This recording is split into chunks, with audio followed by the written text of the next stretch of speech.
ಎಲ್ಲರಿಗೂ ನಮಸ್ಕಾರ.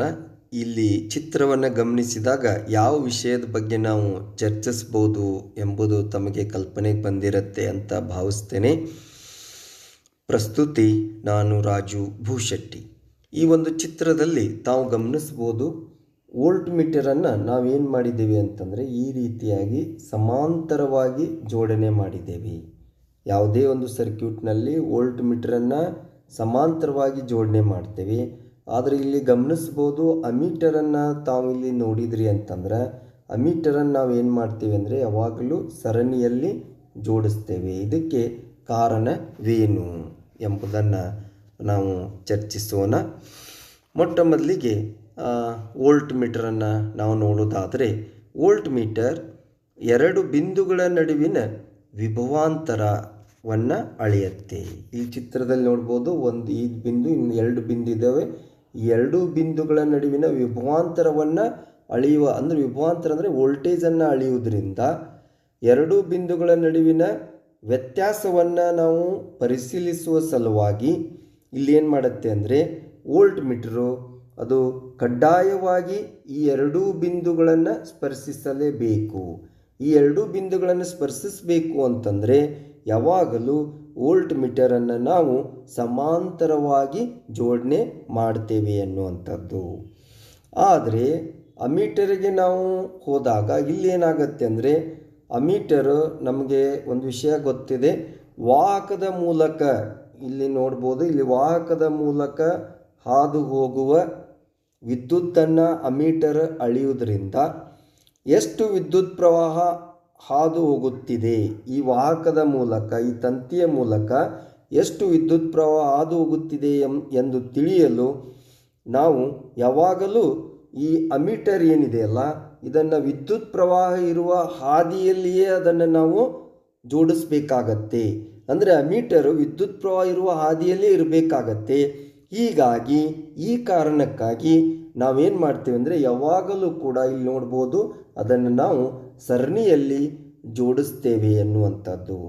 ಇದಕ್ಕೆ ಬೆಸ್ಟ್ ಒಂದು ಉದಾಹರಣೆಯನ್ನು ನಾವು ಸುಲಭವಾಗಿ ತಿಳಿದುಕೊಳ್ಳಲು ಉದಾಹರಣೆಯನ್ನು ನಾವು ನೋಡೋದಾದರೆ, ಒಂದು ಅಮೀಟರ್ನ ವಿದ್ಯುತ್ ಪ್ರವಾಹ ಎಂದರೆ ತಾವು ಭಾವಿಸಬೇಕು, ಒಂದು ಪೈಪ್ ಇದೆ, ನೀರು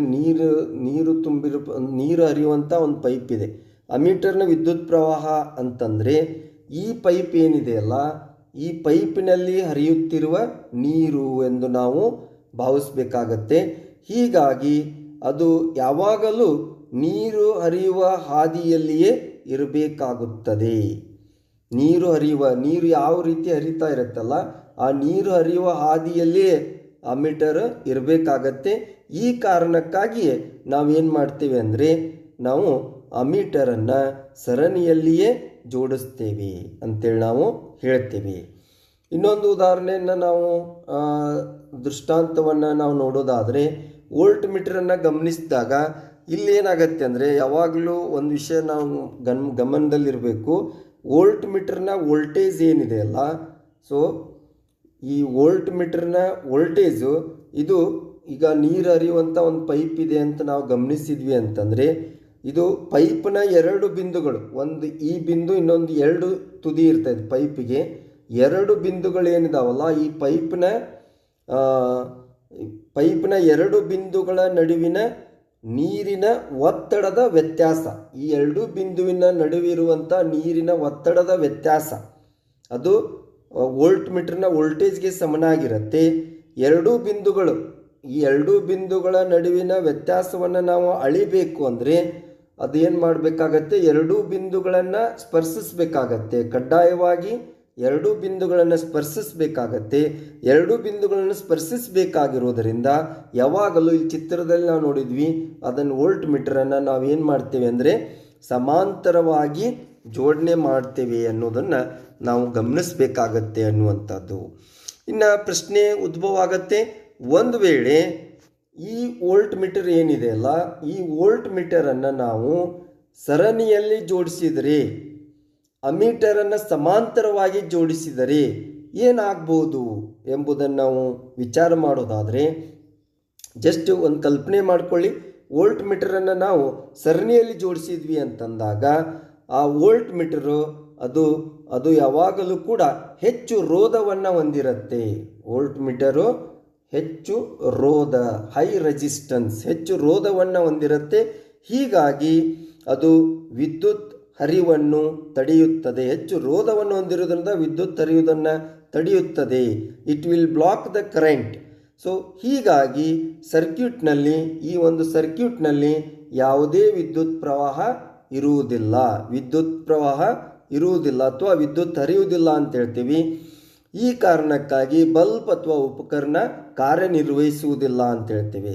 ಇದನ್ನೊಂದು ಉದಾಹರಣೆ ನಾವು ನೋಡೋದಾದರೆ, ನೀರಿನ ಪೈಪ್ನಲ್ಲಿ, ಒಂದು ನೀರು ಹರಿಯುತ್ತಿರುವಂಥ ಪೈಪ್ನಲ್ಲಿ ದೊಡ್ಡ ಕಲ್ಲನ್ನು ನೀವು ಇಟ್ಟಾಗ ಹೇಗೆ ಅಲ್ಲಿ ನೀರು ನಿಲ್ತದೆಯೋ, ನೀರು ಹರಿಯುವುದು ನಿಲ್ಲುತ್ತದೆಯೋ, ಹಾಗೆಯೇ ಇಲ್ಲಿ ಕೂಡ ಆ ರೀತಿಯ ಒಂದು ಸಂದರ್ಭ ಇಲ್ಲಿ ಉಂಟಾಗತ್ತೆ ಅಂತೇಳಿ ನಾವು ಹೇಳ್ತೇವೆ. ಇನ್ನು ಮುಂದಿನ ಒಂದು ವಿಚಾರವನ್ನು ನಾವು ನೋಡೋದಾದರೆ, ಅಮೀಟರ್ಗೆ ಹೋದಾಗ ಒಂದು ವೇಳೆ ಅಮೀಟರನ್ನು ನಾವು ಈಗಾಗಲೇ ಹೇಳಿದ್ವಿ, ಸಮಾಂತರ ಅಮೀಟರನ್ನು ಸರಣಿ ಬದಲಿ ನಾವು ಸಮಾಂತರ ಜೋಡಿಸಿದಾಗ ಅಲ್ಲಿ ಏನಾಗುತ್ತೆ ಅಂದರೆ ಅಮೀಟರು ಇದು ಅತ್ಯಂತ ಕಡಿಮೆ ರೋಧವನ್ನು ಹೊಂದಿರುತ್ತೆ. ಅಮೀಟರು ಅತ್ಯಂತ ಕಡಿಮೆ ರೋಧ, ಲೋ ರೆಸಿಸ್ಟೆನ್ಸ್, ಕಡಿಮೆ ರೋಧವನ್ನದು ಹೊಂದಿರುತ್ತೆ ಅಂತ ಹೇಳ್ತೀವಿ. ಹೀಗಾಗಿ ಅತಿ ಹೆಚ್ಚು ವಿದ್ಯುತ್ ಪ್ರವಾಹ ಈ ಒಂದು ವಾಹಕದ ಮೂಲಕ ಹರಿಯಲು ಪ್ರಯತ್ನಿಸ್ತದೆ. ಇದರಿಂದಾಗಿ ಈ ಅಮೀಟರ್ ಏನಿದೆಯಲ್ಲ, ಸಮಾಂತರವಾಗಿ ಜೋಡಿಸಿದ್ವಿ ಅಂತಂದರೆ ಅಲ್ಲೇನಾಗತ್ತೆ ಅಂತಂದರೆ ಇದರಿಂದಾಗಿ ಅಮೀಟರು ಅತಿ ಹೆಚ್ಚು ವಿದ್ಯುತ್ ಪ್ರವಾಹದ ಮೂಲಕ ಹರಿಯುವುದರಿಂದ ಅಮೀಟರ್ ಹಾಳಾಗತ್ತೆ ಅಥವಾ ಸುಟ್ಟು ಹೋಗುತ್ತೆ ಅಂತ ಹೇಳ್ತೀವಿ. ಇದಕ್ಕೆ ಉದಾಹರಣೆಯನ್ನು ನಾವು ನೋಡೋದಾದರೆ, ಒಂದು ಪೈಪ್ನಲ್ಲಿ ವೇಗವಾಗಿ ನೀರು ಹರಿಯುತ್ತಿರುವಂಥ ಪೈಪ್ನಲ್ಲಿ, ಇದೊಂದು ಪೈಪ್ ಇದೆ, ವೇಗವಾಗಿ ನೀರು ಹರಿತಾ ಇದೆ.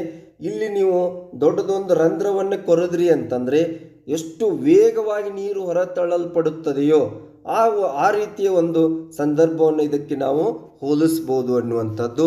ಈ ರೀತಿಯ ಇನ್ನೂ ಹಲವಾರು ಅನ್ವಯಿಕ ಪ್ರಶ್ನೆಗಳನ್ನು ಮುಂದಿನ ವಿಡಿಯೋದಲ್ಲಿ ಚರ್ಚಿಸೋಣ. ಧನ್ಯವಾದಗಳು.